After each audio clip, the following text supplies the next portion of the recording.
Senhoras Secretárias de Estado, senhores reitores, senhores presidentes de institutos politécnicos, senhores dirigentes do MESI, o Dr. Raul Capaz Coelho, o professor Joaquim Morato, a professora Cristina Perdigão, docentes, estudantes, e uma palavra especial para o professor Nicholas Barr. Thank you very much for coming and for your lecture. It was very important for us. E eu gostava de começar por referir que esta reforma que nós estamos a implementar no nosso sistema de ação social é parte de um conjunto alargado de reformas que estamos a implementar no Ministério da Educação, Ciência e Inovação, em todas as suas dimensões, desde a educação ao ensino superior, à ciência e à inovação, e a importância que, de facto, tem esta abordagem, no fundo, global, no tratamento da dimensão da decisão política. Eu gostava de enfatizar no fundo, a reflexão que existe por detrás daquilo que estamos a fazer. E no caso da ação social, que nós decidimos reformar poucos meses depois de termos chegado, tendo verificado as lacunas, as falhas que tínhamos no nosso sistema de ação social, e encomendámos um estudo à Universidade Nova de Lisboa. Foi um concurso, ganhou a Universidade Nova de Lisboa, que serviu de base depois para repensarmos todo o sistema de ação social. De facto, aquilo que nós hoje estamos a apresentar aqui não é um ajuste no sistema, é de facto um conceito novo, um quadro conceptual novo para pensarmos a ação social. Eu gostava de deixar aqui um agradecimento muito especial à Sra. Secretária de Estado, à professora Cláudia Sarrico, que coordenou todo este trabalho, e à equipa dela, e não posso deixar uma palavra muito especial para a Gorete Faria, que se empenhou imenso neste trabalho. Este modelo é muito também dela, e por isso obrigado, Gorete. O modelo que estamos aqui a apresentar hoje não é exatamente o mesmo modelo que apresentámos a semana passada aos senhores reitores, aos senhores presidentes de institutos politécnicos e às associações de estudantes. Tem algumas variações que eu já vou enfatizar, mas eu gostava de referir que o nosso grande objetivo com esta reforma, e nós quando fazemos uma reforma temos que ter muito claro nas nossas mentes qual é que é o objetivo, o que é que nós queremos com o sistema, e para nós é muito claro aquilo que nós queremos com o sistema. Nós queremos que ele promova a igualdade de oportunidades no acesso ao ensino superior, que está ali justo. Há muitos conceitos de justiça. O conceito de igualdade de oportunidades, eu diria que é aquele que é mais consensual. Acho que nunca ouvi ninguém a criticar o princípio da igualdade de oportunidades. Isto é, o contexto em que a pessoa nasce não deve determinar aquilo que a pessoa pode vir a fazer no futuro. Nós, no fundo, aquilo que fazemos com as políticas públicas é reduzir o papel que o contexto tem para a vida futura das pessoas, aquilo que pode ser a vida das pessoas. E depois há uma dimensão também de justiça, mas é mais do que isso, e que é uma dimensão também estrutural de qualquer democracia, a par da igualdade de oportunidades, que é a liberdade de escolher, que é a possibilidade de, depois de terem sido alcançados resultados objetivos por qualquer estudante, ele ter efetivamente a liberdade de escolher o curso que vai frequentar na instituição que deseja frequentar. A liberdade de escolha é muito importante. Isto é o princípio, e eu gosto sempre de pensar por princípios, ou seja, nós nos nossos documentos, que são muitos, temos sempre a visão, os princípios, os objetivos, sempre.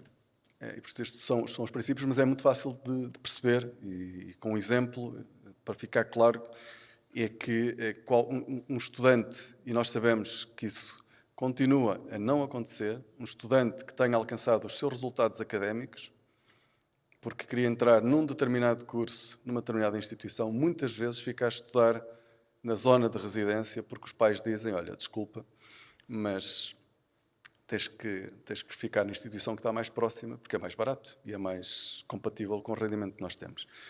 E é isso que nós não podemos, temos que combater. E por isso um dos objetivos é dar precisamente liberdade de escolha. Porque nós definimos princípios e na definição das políticas públicas é muito importante ter esses princípios muito claros. É muito importante ter esses princípios muito claros. E na discussão que nós tivemos aqui agora sobre a questão do alojamento, que é de facto uma das dimensões mais importantes, quando nós desenhamos o novo modelo de ação social alinhado com esses princípios e para concretizar os objetivos que nós pretendemos, o princípio da progressividade e de alinhar o rendimento dos alunos com os custos da frequência do ensino superior foi a forma como nós estruturamos, no fundo, o nosso modelo. É um modelo simples, contabiliza aquilo que é o rendimento disponível que o aluno em cada agregado familiar vai ter para estudar, contabiliza o custo que varia com a região onde o aluno vai estudar e é a partir daí que é calculada a bolsa. No custo, como se viu nos exemplos que a professora Cláudia Sarrico mostrou, há uma diferença muito grande entre o aluno que estuda no sítio onde reside e o aluno que é deslocado.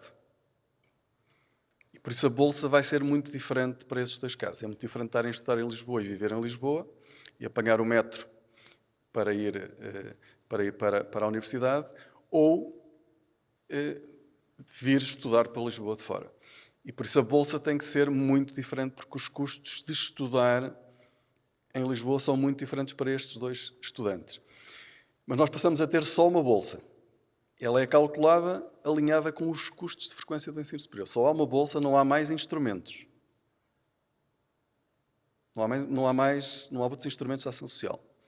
Só há a bolsa. Ora, no custo para os estudantes deslocados, o mais relevante é o alojamento. E por isso nós promovemos este debate sobre as residências e por isso há uns meses eu pedi ao CNIPES que desenvolvesse um conjunto de ações precisamente para se focar nas residências que estão a ser profundamente transformadas e no próximo ano letivo, 26-27, nós teremos mais cerca de 11 mil camas novas. Face ao que tínhamos antes do início deste projeto do PNAES, vamos ter uma oferta de 26 mil camas em relação às 15 mil que existiam. E isto vai ser uma transformação enorme na oferta de alojamento e vai resolver uma parte do problema dos estudantes deslocados. Como é que nós olhamos para as residências? E como é que nós desenhamos a nossa proposta de ação social, tendo em conta a forma como nós olhamos para as residências? Eu disse isto já há muito tempo, na primeira reunião do CNIPES também, que as residências em Portugal, as residências académicas, não deviam ser espaços para os alunos mais pobres, para os alunos de rendimentos mais baixos, que é o que são. Não deviam ser isso. Porque, ao serem aquilo que são ainda hoje, basicamente são espaços que não promovem nada daquilo que foi aqui dito. Nada. Nada. A diversidade fica diminuída por isso. As experiências, tudo o que falaram aqui,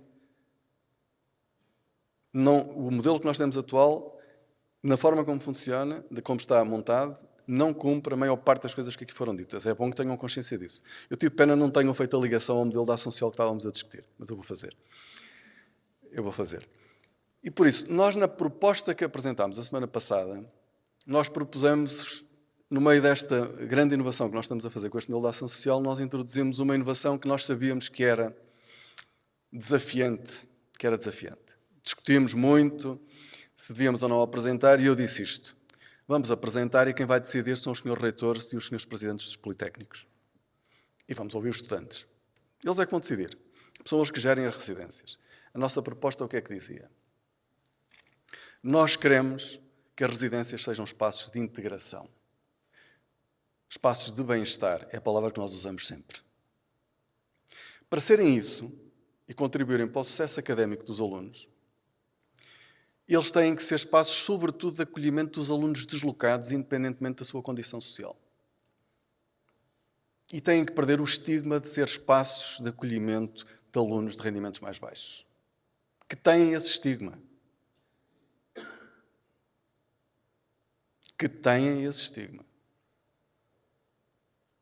Eu gosto de falar muito claro, quem me conhece, e por isso não gosto de nada quando se está a conversar à volta e não se diz aquilo que é o essencial.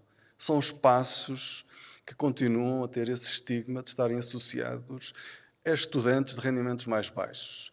E por isso, para nós combatermos isso, nós devemos torná-los espaços de integração de alunos deslocados, independentemente do seu nível de rendimento. E quando desenhamos o sistema de ação social, nós damos um apoio social que tem o objetivo da igualdade de oportunidades e da liberdade de escolha, em que contabilizamos o custo da frequência do ensino superior para residentes e deslocados, independentemente de se o aluno vai para uma residência ou vai para um apartamento, para um quarto que arrendou. E por isso, na nossa proposta da semana passada, para os mais atentos, que são a maioria dos que estão aqui nesta audiência, aquilo que nós tínhamos era, na bolsa, nós tínhamos a componente de alojamento que não distinguia entre residência e não residência.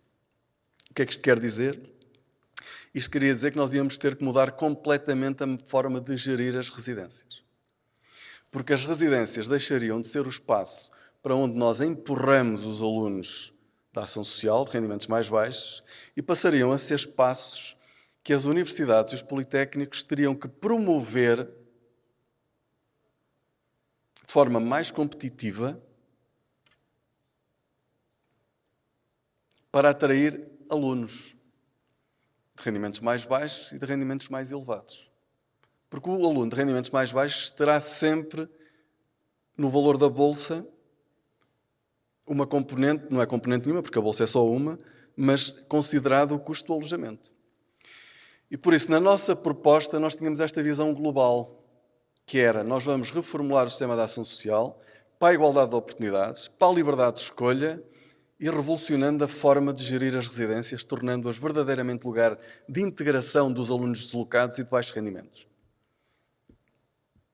Houve reitores que apoiaram esta solução e eu senti isso, até fizeram questão de fazer um parecer isolado e notou-se isso e perceberam que isto era de facto uma oportunidade para revolucionar a forma como gerimos as residências, mas não foi esta a recepção que nós tivemos do CSISP e do CRUP.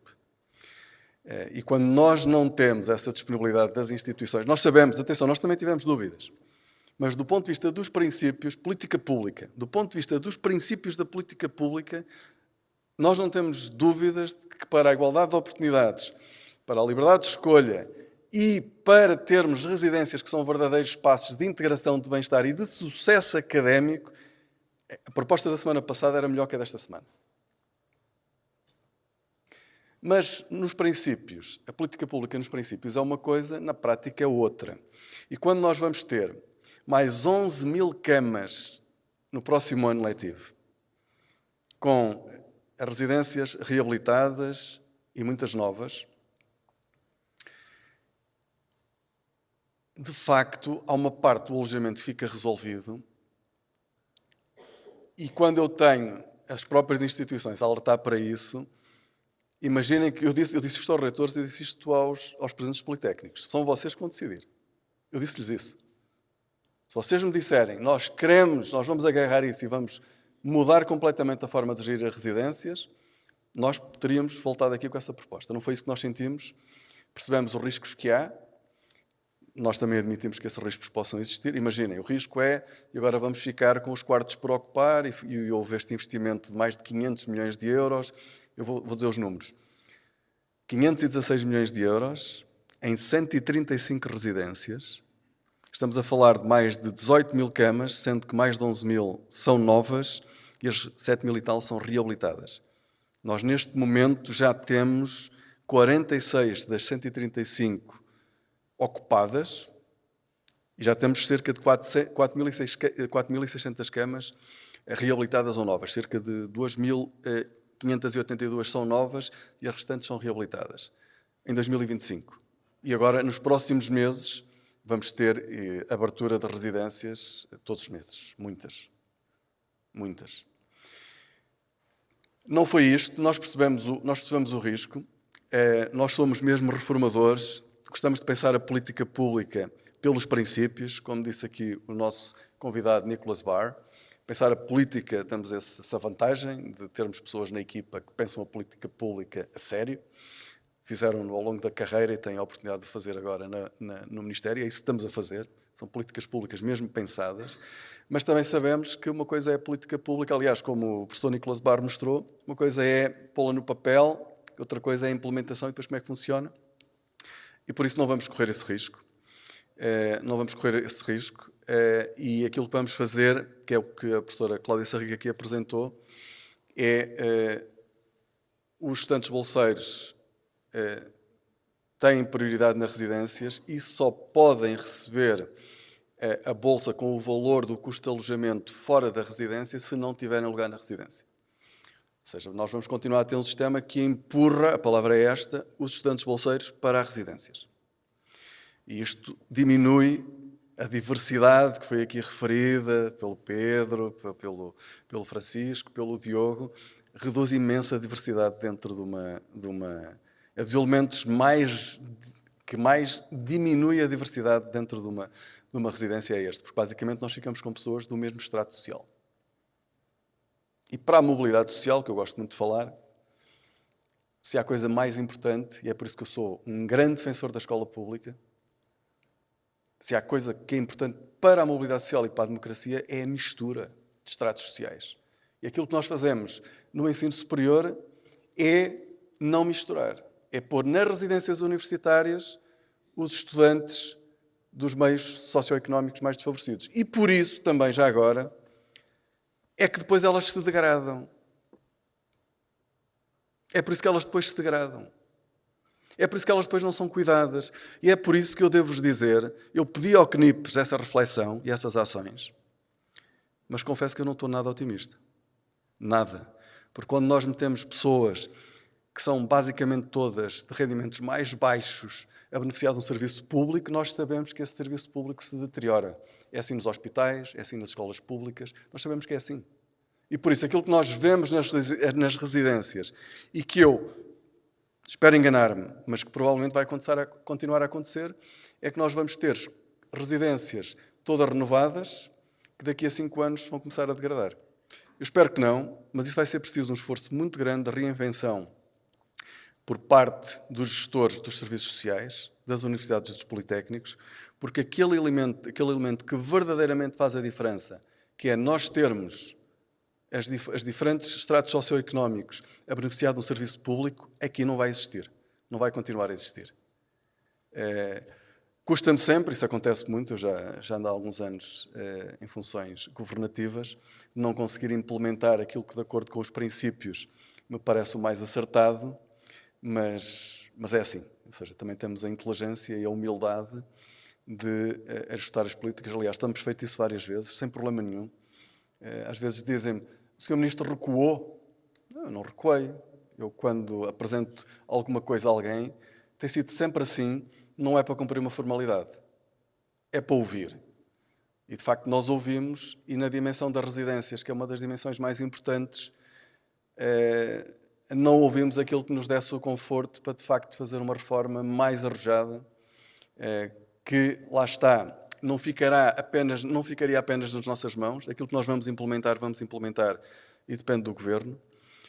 Aquilo que vai acontecer às residências depende das universidades e dos politécnicos, de todos, não é só dos reitores e dos presidentes, é também muito dos estudantes, porque aquilo que eu estou a dizer sobre o meu ceticismo em relação à capacidade, com este modelo de gestão universitárias, de transformar verdadeiramente aquelas residências em espaço de bem-estar, pode ser que eu me engane, porque se há uma coisa em que eu acredito é, de facto, nos jovens e nos estudantes e as instituições académicas têm aqui uma oportunidade para, mais uma vez, mostrarem que têm que ser exigentes.